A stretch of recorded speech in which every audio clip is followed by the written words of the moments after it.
نسأل الله أن يرحمنا وأن يتوب علينا وأن يغفر لنا. فعلا يا إخواني ويا أخواتي، حاجة تخليك تفوق وترجع وتراجع نفسك. قالوا إنك مت، تصحى من نومك الناس يقولوا رحم الله أخانا ورحم الله فلانا وصاحبنا والشيخ الفلاني والداعية الفلاني رحمه الله، وتقرأ هذا بنفسك ولا تزال أنفاسك تتردد في جوفك.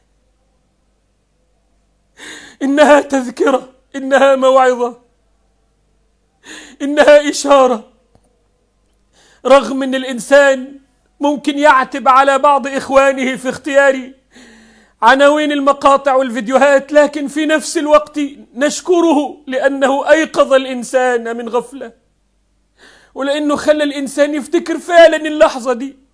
لكن يا ترى لما يحصل الموت الحقيقي وإذا جاء الأجل حقا، هل سيجد الإنسان من يترحم عليه بعد موته؟ هل سيجد الإنسان أثرا يبقى له بعد الموت؟ والله الواحد عمال يراجع نفسه. أنا أراجع نفسي وأقول طب أنا لو مت دلوقتي أنا ما قدمت شيئا، أنا ما قدمت شيئا لربي، ولا قدمت شيئا لديني، ولا نصرت ديني بشيء. أنا إنسان ضعيف أحاول، ولكن خطواتي متعثرة.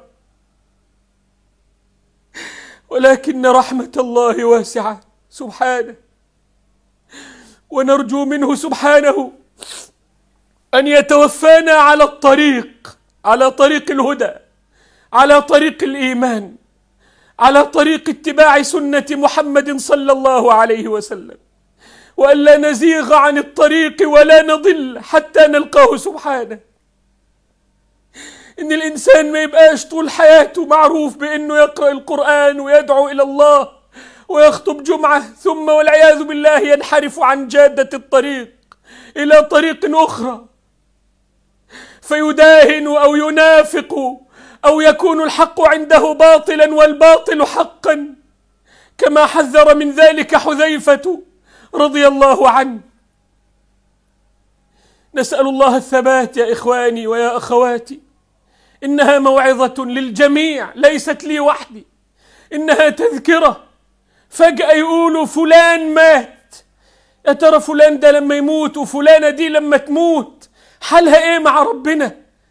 فلان لما يقال إنه مات هو ما صلاش أصلا لا مغرب ولا عشاء ونام وفجأة مات. فلانة لما يقولوا إنها ماتت وهي بغير حجاب وبقيت